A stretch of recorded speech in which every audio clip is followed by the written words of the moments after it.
Shekau نے اداس الو کی طرح سر اٹھا کر پہلے مجھے دیکھا پھر گدھے کو اور بولا میرا دل کرتا ہے حرامی کو قتل کر دوں۔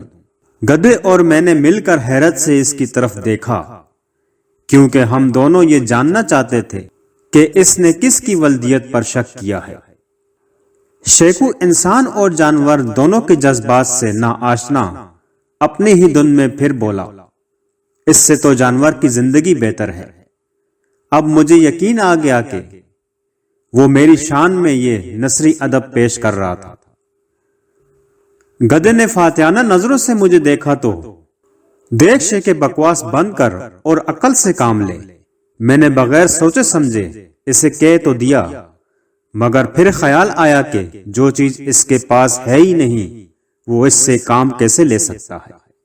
تجھے کیا ہوا؟ اس نے تجائل عارفانہ سے کام لیتے ہوئے سوال کیا۔ ہوا کیا؟ کتنی دیر سے بکواس کیے جا رہا ہے؟ میں تیری پریشانی کے بارے میں پوچھ رہا ہوں اور تو مجھے حرامی کہے جا رہا ہے۔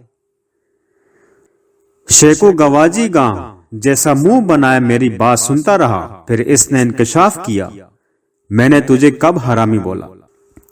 اس بارے میں گدھے کی طرف فاتحانہ نظروں سے دیکھا اور بولا مانا تیرے گدھے نے اوور سپیڈنگ کر کے تجھے سڑے ہوئے پھل کی طرح نیچے پھینک دیا تھا، مگر اب اس بات کو بھول جا۔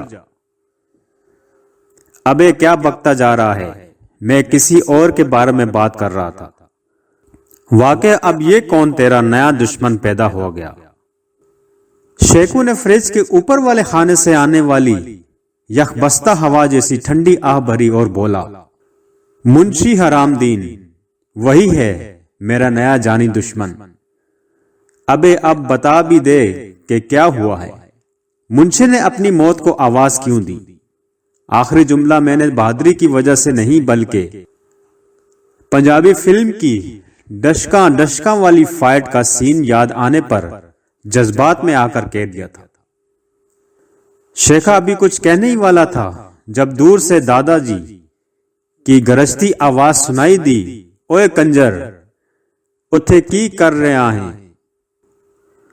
مجھے جھٹکا لگا۔ دادا تو ماسی زلیخا کے پاس بیٹھا اپنے فیوچر کی پلاننگ کر رہا تھا۔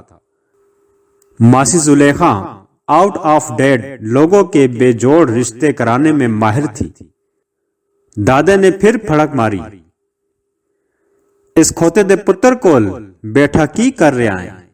اس بار میں کنفیوز ہو گیا تھا کہ دادا جی کھوتے دا پتر کسے کہہ رہے تھے، لیکن میرا اندازہ تھا کہ یہ القابات شیخے کے لیے ہی تھے۔ اس سے پہلے کہ دادا گنڈاسا پکڑ کر مصطفیٰ قریشی کی طرح انٹری مارتا اور مجھے انڈے کی طرح پھینٹتا ہوا لے کر جاتا، میں نے ایمرجنسی میں میٹنگ کینسل کی۔ شام کو بھٹا خشت کی لانڈری یعنی پانی کی ٹینکی پر ملتے ہیں اور گھر کی طرف بھاگا۔ شام کے وقت ہم دونوں راجے کے ہوٹل سے 50 گز دور بھٹا خشت کے پاس بنی پانی کی ٹینکی پر بیٹھے بھٹا مزدوروں کو کام کرتا دیکھ رہے تھے۔ شیخو کے چہرے کے تاثرات میں کوئی نمایاں تبدیلی واقع نہیں ہو سکی تھی، جو باعث تشویش بات تھی۔ اس کے چہرے پر چھائی یہ نوست اس بات کی دلیل تھی کہ اس بار اس کا منحوس انجام زیادہ دور نہیں ہے۔ اب بتا کیا بات ہے؟ تیرا تھوبڑا سرکاری دفتر میں کام کرنے والے حرام خور افسر کی طرح انسانی جذبات سے عاری کیوں ہے؟ میں نے بٹا خشک کے ورکرز میں سے کوئی کام کی فیمیل ورکر تلاش کرتے ہوئے کہا، میں منشی حرام دین کو جانتا ہوں۔ وہ چند دن پہلے اس سے ملنے گھر آیا تو اس نے اس کو بڑے پٹھے سدھے مشورے دیے۔ منشی غلام دین قریبی بھٹے کا منشی تھا اور شیخو کے اس کا یار خاص بھی تھا۔ کون سے مشورے؟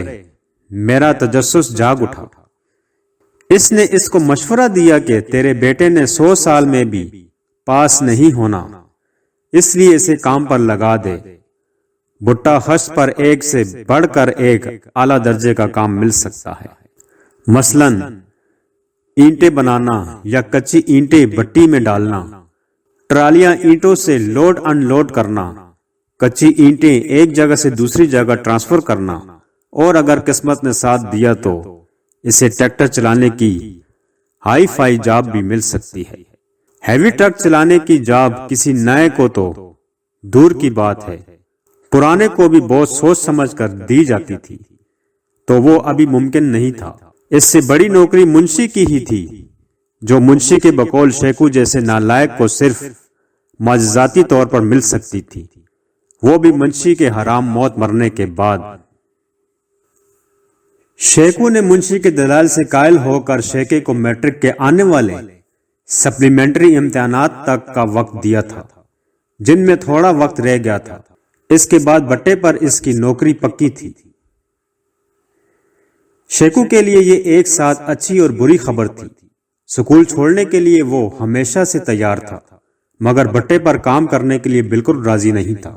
بٹے پر کام کرنا کوئی آسان بات نہیں تھی۔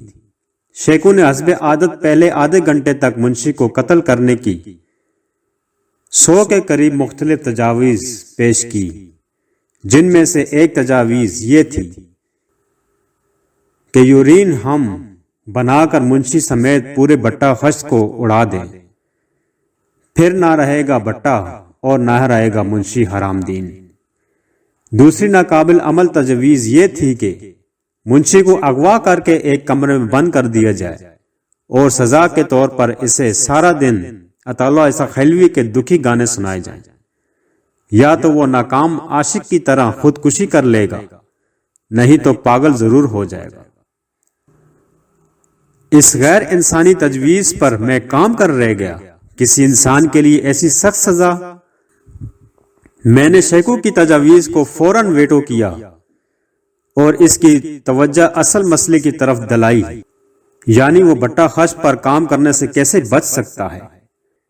منشی سے انتقام تو بعد میں بھی لیا جا سکتا ہے، ہونی کو کون ٹال سکتا تھا کہ جیسے منشی سڑک پر چلتے ہوئے کھوتا ریڑھی کے نیچے آ سکتا تھا۔ جمعے کی نماز پڑھنے کے بعد مسجد سے باہر نکلنے پر اسے معلوم ہوتا کہ اس کی چپل غائب ہو چکی ہے، اس پر راکٹ سے حملہ کیا جا سکتا تھا۔